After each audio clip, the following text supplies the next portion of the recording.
ये गठबंधन तो कहाँ बचा, ये आपने देख ही लिया। उधर नीतीश चाचा जो है बारात में आए हुए नाराज फूफा की तरह बैठे हैं, बोले जी ये तो सब हमने शुरू किया था और हमको हटा दिया। उसके बाद वो अरविंद केजरीवाल जी इनको गाली बकते फिर रहे हैं, तो इंडिया अलायंस तो बचा ही नहीं। अब ये तमाम फैक्टर्स हैं। अब जैसे जैसे आगे समय बढ़ता जाएगा वैसे वैसे आप देखेंगे कि इंडिया अलायंस जो है बिखरता जाएगा और दोबारा मोदी जी जो है 2024 में एक बार फिर मोदी सरकार। विपक्ष का यही रोना है, जहां वो जीत जाते हैं। एग्जिट पोल में भी यही हो रहा था, जहां पे उनकी तरफ पलड़ा भारी दिखाया जाता है तो वो कहते हैं जी लोकतंत्र की जीत है। और जैसे ही अभी आपने देखा पिछले 2 दिनों से क्या नाम है, दिग्विजय सिंह जी बड़ा रोना धोना मचाए हैं। ट्विटर पे जाके खंगालिए, वो इतना रो रहे हैं कि जैसे पता नहीं उनके सामने से किसी ने थाली जो है छीन के कोई ले गया हो। और इन करप्शन नाथ महाराज ने तो जब इन्होंने जो है 1 साल की सरकार चलाई और वो प्रदेश की जनता के सामने है इन्होंने क्या काम किया है। तो जहाँ पे भी कांग्रेस की सरकार बनती है वो उसका लब्बो लुभाव यही है कि 10 जनपद वाली अम्मा के लिए जो है वो एटीएम का काम करते हैं और वो लोग इसी हिसाब से काम कर रहे हैं। तो कांग्रेस की जो आइडियोलॉजी है, काम करने का तरीका है, वो देश की जनता भली भांति समझ चुकी है, परख चुकी है।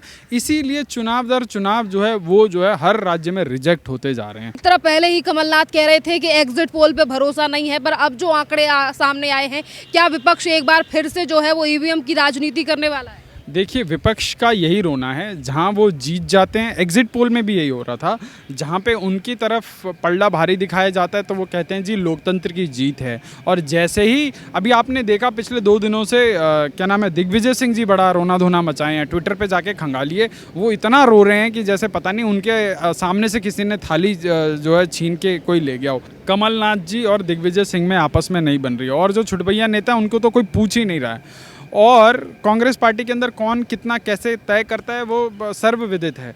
और उसके बाद जब आपका पार्टी के अंदर एका नहीं है, आप लोगों के मतभेद इतने हैं, आप लोगों के मनभेद इतने हैं, तो आप जनता के साथ कैसे कोऑर्डिनेट करेंगे, आप जनता को कैसे विश्वास दिलाएंगे। और इन करप्शन नाथ महाराज ने तो जब इन्होंने जो है 1 साल की सरकार चलाई और वो प्रदेश की जनता के सामने है इन्होंने क्या काम किया। इन्होंने क्या, राहुल गांधी पिछले चुनाव में भी यही बोलते थे कि पहली कलम से किसानों का माफ़ कर देंगे। मैं कहता हूँ श्वेत पत्र लाएं, बताएं इन्होंने कितने किसानों का कर्जा माफ़ किया। ना राजस्थान में किया, ना मध्य प्रदेश में किया, और मध्य प्रदेश में इनकी सरकार जो है इसी वजह से गई। तो देखिए, जनता जो है बड़ी जागरूक हो चुकी है और आप जनता को इस तरीके से झुठला नहीं सकते। अब ये लोग बात करते हैं कि बड़ी बड़ी जो है महंगाई के ऊपर बात करते हैं, ये लोग भ्रष्टाचार के ऊपर बात करते हैं। अभी आपने राजस्थान में देखा कि वहाँ पे देश का सबसे महंगा डीजल पेट्रोल बिक रहा है कांग्रेस के राज में। वहाँ पर वो जो क्या नाम है, वो लॉकर खुल रहे हैं, उसके अंदर से अनअकाउंटेड पैसा निकल रहा है। तो जहाँ पे भी कांग्रेस की सरकार बनती है वो उसका लब्बो लुभाव यही है कि 10 जनपद वाली अम्मा के लिए जो है वो एटीएम का काम करते हैं और वो लोग इसी हिसाब से काम कर रहे हैं। तो अभी कल मैंने एक इनके बड़े नेता का बयान सुना। किसी प्रदेश में डिप्टी चीफ मिनिस्टर हैं, तो किसी पत्रकार ने उनसे पूछा कि महाराज जो है विधायक की भागा दौड़ी की संभावना है, तो कहीं से क्या दोबारा रिजॉर्ट पॉलिटिक्स तो नहीं आ जाएगी। तो उन्होंने बड़ा शानदार तरीके से जवाब दिया, बोला जी मैं 5 राज्यों के नेताओं को अकेला संभाल सकता हूँ। अब सोचिए, अब जब सैया भाई कोतवाल तो डर काहे का, सरकार में हैं, वहाँ पे उप मुख्यमंत्री हैं, जब वो नहीं थे तब वो संभाल लिया करते थे, अब तो वो कितने पावरफुल हो गए। तो कांग्रेस की जो आइडियोलॉजी है, काम करने का तरीका है, वो देश की जनता भली भांति समझ चुकी है, परख चुकी है। इसीलिए चुनाव दर चुनाव जो है वो जो है हर राज्य में रिजेक्ट होते जा रहे हैं। तो उनकी आइडियोलॉजी जो आज के समय के हिसाब से तर्क संगत नहीं है। और जो ये एसी कमरों में बैठकर जो रणनीतिकार राहुल बाबा को जो पर्चा पकड़ा देते हैं और बोलते हैं कि जी आप किसी दिन मोटरसाइकिल वाला रिपेयर वाला बन जाइए, किसी दिन आप सर पे बैग उठा लीजिए, किसी दिन आप धान की खेत में चले जाइए, किसी दिन आप जो है ट्रक पे चढ़ जाइए। तो मुझे लगता है उन रणनीतिकारों को जो है जो भारत की लोकतांत्रिक व्यवस्था है उसके हिसाब से उनको जो है सुझाव देने की आवश्यकता है। और नहीं तो इसी प्रकार चुनाव होते रहेंगे, इसी प्रकार जैसे रेत हाथ से निकलती जाती है उसी प्रकार से जो है सरकारें इनके हाथों से निकलती रहेंगी।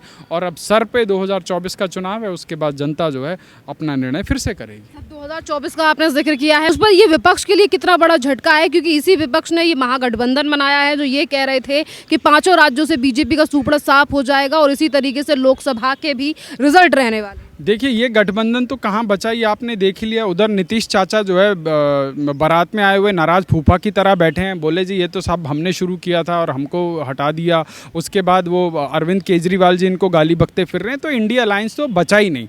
अब ये तमाम फैक्टर्स हैं। अब जैसे जैसे आगे समय बढ़ता जाएगा वैसे वैसे आप देखेंगे कि इंडिया अलायंस जो है बिखरता जाएगा और दोबारा मोदी जी जो है 2024 में एक बार फिर मोदी सरकार। सर क्या लग रहा है महाराज, जिस तरीके से नतीजे जो हैं वो अगर हम बात करें छत्तीसगढ़ और मध्य प्रदेश के हैं, और वहीं शिवराज चौहान ने कहा था कि कांटे की कोई टिक्कर नहीं है क्योंकि लाडली बहन योजना का काफ़ी ज़्यादा प्रभाव जो है वो ज़मीनी स्तर पर। देखिए एक होता है कि आप अपने कामों से प्रमाणित करते हैं और दूसरा होता है कि आप आके कुछ भी बोलते हैं। तो ये शिवराज सिंह जी जो पिछले लगभग 2 दशकों से जो है मध्य प्रदेश में भाजपा की सरकार रही और 2 दशकों में सबसे ज़्यादा नेतृत्व उन्होंने किया और एक बीमारू राज्य से उन्होंने एक विकास की दौड़ में अग्रसर राज्य की तरफ वो लेके गए हैं। आप चाहे मध्य प्रदेश में इंफ्रास्ट्रक्चर को देख लीजिए, चाहे एजुकेशन देख लीजिए, चाहे एक सोशल स्ट्रेंथनिंग के तमाम पहलुओं पर देखेंगे तो आप पाएंगे कि जो है शिवराज सरकार ने अच्छा काम किया और ये तमाम योजनाएं उन चीज़ों का द्योतक हैं। उनके नेतृत्व को जो है पूरे नंबर मिल रहे हैं। सर क्या ऐसे कौन से कारण रहे हैं जिसकी वजह से कांग्रेस जो है वो तीनों राज्य जो है वो देखिए कांग्रेस का अति उत्साह और कांग्रेस की जो राहुल गांधी के ऊपर डिपेंडेंसी है। देखिए आप चुनाव सिर्फ एक नेता के भरोसे नहीं जीतते, या ये एक बहुत बड़ा मैकेनिज्म होता है। आपको माइक्रो लेवल पर संगठन खड़ा करना होता है। संगठन जो है वोटर्स को जो है टर्न अराउंड कराता है। अब आपके पास कांग्रेस के पास संगठन नहीं है, सबसे बड़ी बात है। उनका नेता आज सुबह एक बात बोलता है, दोपहर को एक बात बोलता है, शाम को एक बात बोलता है। उनके प्रवक्ताओं को टीवी पर आकर अपने नेता की बेवकूफ़ी को डिफेंड करना बड़ा मुश्किल हो जाता है। तो जनता के बीच में आप जो हास्य पात्र बने हुए हैं। जब आपकी इमेज ऐसी है तो किसको देखकर, या तो भाई आप मोदी के ऑल्टरनेट में या बीजेपी के शासित राज्यों के ऑल्टरनेट में कोई ऐसा विकास का कोई ऐसा आइडियोलॉजी लाके बताएं कि भाई हमारा ये विकास का परफॉर्म है, हम ऐसे करेंगे, ये करके हम दिखा देंगे। जहां आपकी सरकारें हैं वहां आपके बुरे हाल हैं, वहां महंगाई चरम सीमा पर है, वहां आप तुष्टीकरण कर रहे हैं, वहां आप एक संप्रदाय विशेष के लिए काम करते हैं। तो दूसरी राज्य की जनता बेवकूफ़ नहीं है, वो समझती है इन चीज़ों को। और देश के अंदर पिछले जो है 9 सालों में अभूतपूर्व जागरण हुआ है और देश की जनता जो है इस तुष्टीकरण की राजनीति को नकार चुकी है। जो लोग चुनाव के वक्त पे चुनावी हिंदू बनते हैं और उसके बाद जो है हिंदुओं को गाली देते हैं, तो जनता उसका जो है भरपूर जो है निर्णय अपना इन चुनावों में दे रही है। सर इससे पहले जो है वो इसी के साथ अगर हम बात करें मध्य प्रदेश को लेकर तो बार बार पे सवाल उठाए जा रहे थे कि बीजेपी के खिलाफ जो है वो एंटी इंकम्बेंसी ज़्यादा है, काम जो है वो शिवराज चौहान ने नहीं किया। वहीं कांग्रेस ने तो कई सारे वादे किए थे कि इंग्लिश मीडियम स्कूल, महिलाओं के लिए पैसे, तो फिर ये फैक्टर्स काम क्यों नहीं है? आज फ्री बीस के लिए तो ये कहते हैं कि दिल्ली में अरविंद केजरीवाल की सरकार इतने टाइम से बन गई, फिर ये मध्य प्रदेश में कांग्रेस के वादे क्यों काम नहीं है? देखिए कांग्रेस ने 1 साल सरकार चलाई मध्य प्रदेश में और कांग्रेस ने 1 साल में क्या किया मध्य प्रदेश की जनता को भली भांति पता है। उसके अलावा कांग्रेस की सरकारें जिन जिन राज्यों में मध्य प्रदेश की जनता वो भी ऑब्जर्व कर रही है कि उन्होंने क्या कहा, क्या किया। तो इन सब के होते हुए अभी जैसे इनकी सरकार कर्नाटका में आई तो वहाँ पे विकास की तमाम जो योजनाएं उनके लिए फंडिंग बंद कर दी गई कि जी जो हमारी फ्रीबीज हैं वो नहीं चल पाएंगी। तो जनता जो है सिर्फ अपने राज्य तक सीमित नहीं है। आज ये इंफॉर्मेशन टेक्नोलॉजी का युग है और सिर्फ देश नहीं, देश के बाहर तक जो है आज देश की जनता तमाम मुद्दों पर अपनी जो है बेबाकी से राय बनाती है, इन चीज़ों के ऊपर अपने जो है ओपिनियन रखती है। जब देश के अंदर लोकतंत्र का इतना बड़ा सेमीफाइनल चल रहा है तो निश्चित रूप से देश की जनता चारों तरफ देखेगी, समझेगी, तभी तो उसके ऊपर निर्णय लेगी।